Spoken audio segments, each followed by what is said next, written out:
Hai semuanya, gimana kabar kalian? Semoga selalu dalam keadaan baik. Jadi welcome back di segmen analisa pagi. Di video kali ini kita akan update untuk pergerakan dari market Bitcoin dan juga news yang ada di market. Teman-teman, hari ini tanggal 11 Februari. Kita nggak ada news dari kalender ekonomi.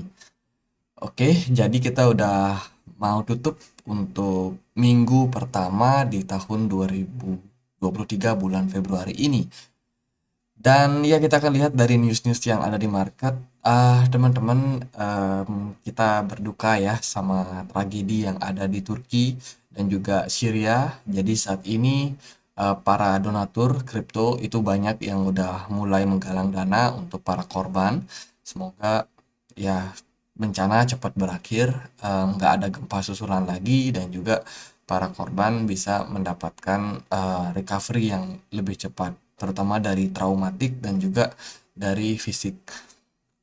Ya, kita tahu belakangan memang terjadi penggalangan dana sejak 6 Februari ya. Ini saat ini ada beberapa laporan dari beberapa exchange dan juga charity mereka, yayasan mereka di mana mereka sudah berhasil menggalang dana bagi para korban untuk gempa di Turki dan juga Syria. Binance itu penyumbang paling banyak sekitar 5 million US dollar. Ini datanya di 6 Februari. Jadi kalau sekarang masih tetap berlanjut harusnya bisa lebih banyak. Terus juga ada ARBAP dan juga ada ini banyak lah yayasan-yayasan kripto donasi ya di mana mereka menggalang dana buat korban di sana. Semoga segera pulih teman-teman. Kita tahu Turki dalam kondisi yang sangat berat saat ini. Inflasi mereka kemarin cukup tinggi ya, sampai ratusan persen. Dan sekarang mereka kena bencana, jadi ini benar-benar sesuatu yang sangat-sangat sulit. Dari berita yang lain, kripto kemarin kena FUD luar biasa dari SEC. Aku sendiri agak kaget juga ya, kenapa berita soal Kraken ini bisa sangat booming. Ternyata SEC sekarang lagi gencar banget untuk mengejar regulasi, terutama untuk staking di US dan juga untuk security, coin-coin security teman-teman. Dan saat ini ada tweet dari Gary Gensler, salah satu petinggi dari SEC. Dia menagih Kraken tentang aset sekuritas yang tidak terdaftar melalui program staking service untuk di zona Amerika Serikat. Baik itu melalui staking, lending, dan juga cara yang lain. Jadi nggak boleh nih yang pakai aset-aset security. Jadi ya mereka sedang membuat atau sedang menguji coba untuk undang-undang yang baru mereka buat teman-teman, dan ini bikin market shock habis ya. Jadi ya menuai banyak respon, dan ini website daripada SEC, sec.gov/news/press/release 2023 teman-teman. Kalau kita lihat dari berita ini, Kraken ternyata dapat tuntutan sekitar 30 juta US dollar untuk dibayarkan kepada SEC karena melakukan pelanggaran tersebut. Jadi mereka menawarkan program staking yang udah jelas-jelas dilarang oleh pihak Amerika Serikat dan mereka harus membayar dendanya, teman-teman. Ini ada surat dendanya di tanggal 9 Februari. 9 Februari ini. Oh, kemarin ya, kemarin.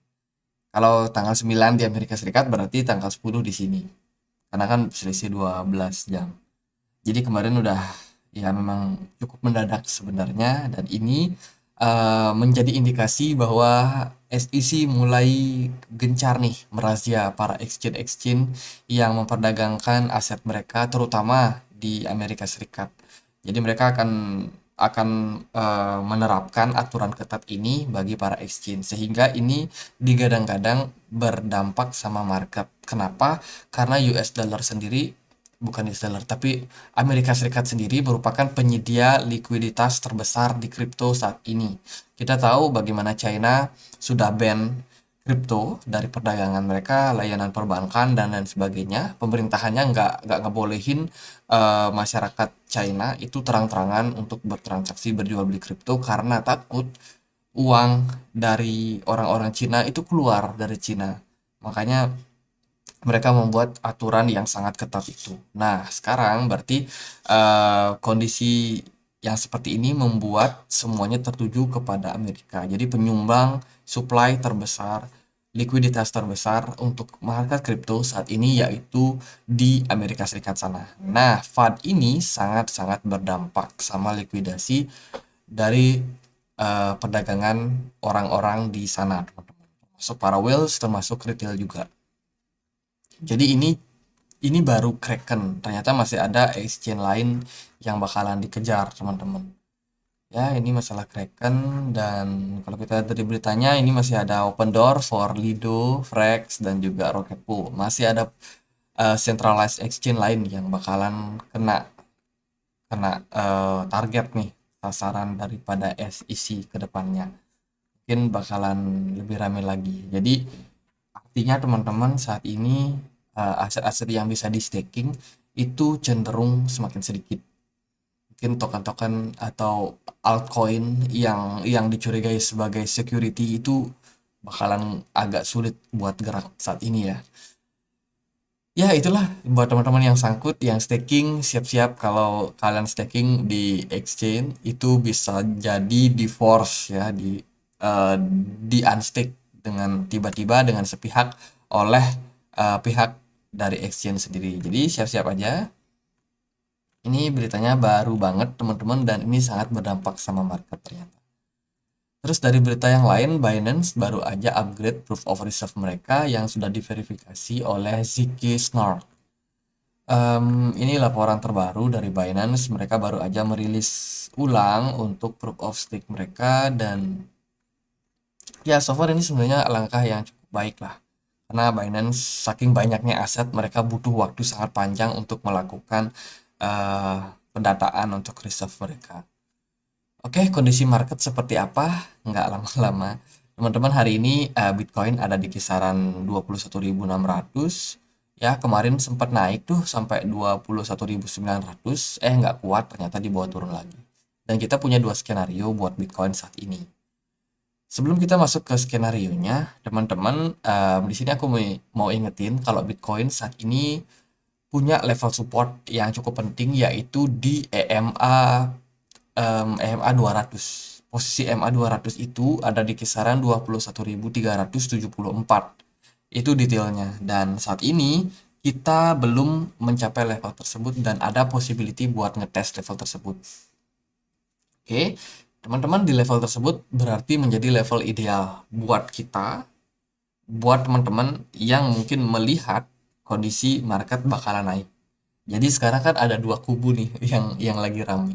Entah itu Bitcoin Bull Trap, timnya Bitcoin Bull Trap, dan timnya Bitcoin Bull Run. Nah, ini lagi konflik saat ini nih.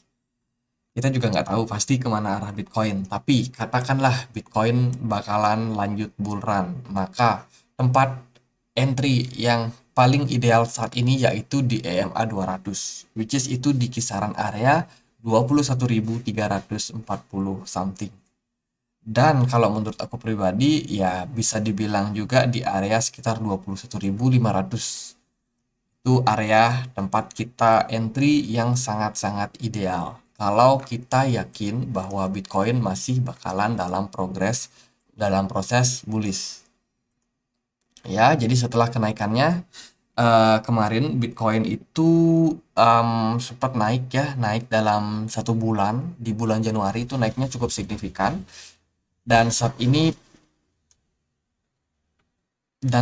proses koreksi tengah terjadi pada Bitcoin, dan ini wajar teman-teman. Kalau kita lihat dari pergerakan chartnya, Bitcoin masih bisa naik, dia nggak bisa tembus 24.200 ya, terus dia turun koreksi buat ngambil supply di sini, atau mengambil demand di sini ya, di level support. Jadi katakanlah di level support ini banyak orang yang ngantri, jadi volume perdagangan cukup besar di sana, maka ini akan mengindikasikan sesuatu yang positif buat market.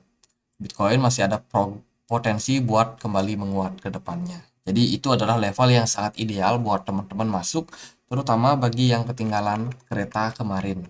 Nah, itu kan kalau skenario-nya bullish. Bagaimana kalau skenario-nya bull trap, teman-teman? Oke, kalau skenario-nya bull trap, maka Ntar dulu ini aku hapus dulu. Nah, kalau skenario-nya bull trap, maka ya kita bisa lihat level kemarin, level yang gagal untuk di break oleh Bitcoin di kisaran 24.000. Ini ternyata mendapatkan tekanan jual yang cukup tinggi. Teman-teman, kita flashback sedikit ya apa yang terjadi di perdagangan kemarin. Di perdagangan kemarin itu benar-benar selling pressure sangat-sangat signifikan terjadi terhadap Bitcoin. Ya, di sini kita bisa melihat bagaimana sebelumnya Bitcoin agak nanggung nih di perdagangan 2 hari lalu. Kemarin kita dibanting dengan sangat signifikan. Kalau hari ini kita hanya turun terkoreksi mungkin sampai 23.500, nah itu kan sudah menjadi indikasi bahwa ada yang rem Bitcoin. Kemarin atau di perdagangan kemarin kita turun cukup ekstrim 5%. Nah, sekarang kita cuma turun sekitar 2%. Itu kan berarti sudah terjadi pelemahan para seller. Berarti ada kemungkinan dong kalau Bitcoin bisa ngerem di level 21.000. Nah, tapi pasti akan ada skenario di mana Bitcoin bisa berpeluang buat breakdown. Kalau Bitcoin breakdown dari 21.300, berarti kita akan melihat level support berikutnya yaitu di kisaran 20.400 yang masih sangat berpotensi buat dicapai Bitcoin. Oke, dari indikator MACD juga menunjukkan bahwa posisi saat ini masih dalam kondisi strong seller. Jadi seller masih sangat kuat dan masih akan berpotensi menekan market. Dan juga dari segi indikator Loken menunjukkan bahwa smart money udah banyak yang exit dari market. Oke, jadi kondisinya kita mungkin mirip seperti yang terjadi di Maret 2022. Di sini, teman-teman, kita pernah breakout dari MA 200, tapi nggak berlangsung lama, kita breakdown balik. Dan kondisinya saat ini, Bitcoin udah berhasil breakout, dan sekarang kita ongoing ngetes level 21.300. Jadi kesimpulannya gini, ketika Bitcoin berhasil bertahan di atas dari MA 200, yaitu di kisaran 21.370 something, maka itu bisa menjadi indikasi yang baik buat Bitcoin kembali melanjutkan tren bullish. Tapi kalau level tersebut di breakdown, Bitcoin turun drop lebih dalam daripada level tersebut, nah itu indikasi bull trap bisa aja terjadi pada Bitcoin.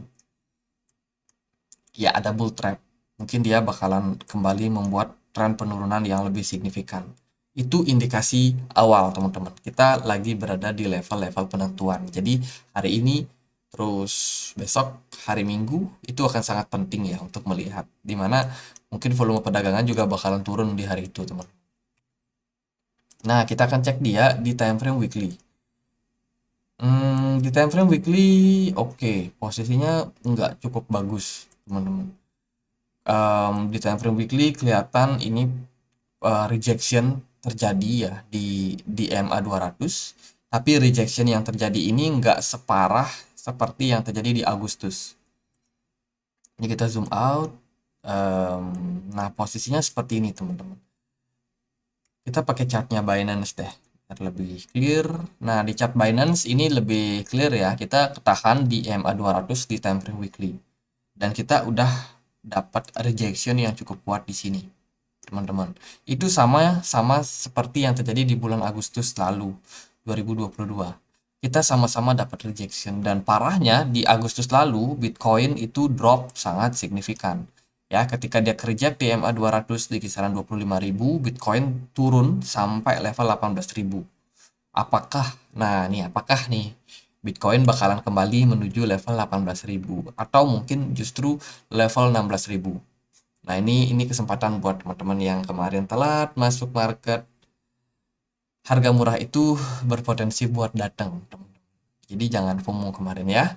Jadi sekarang kita udah melihat kondisinya Bitcoin ke reject di MA 200 dan posisinya cenderung tinggi untuk volume sellernya.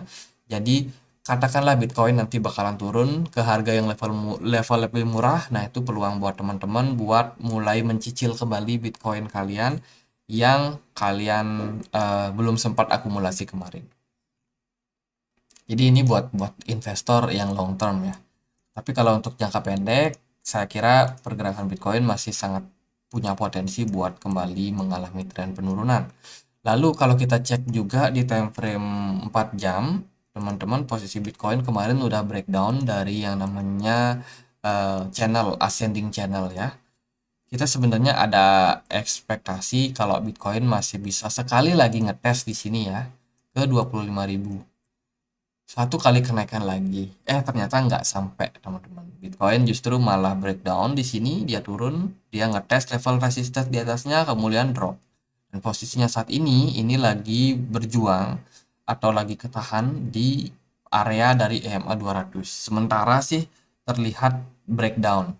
Tapi saya sendiri masih coba melihat dia sampai kisaran 21.300.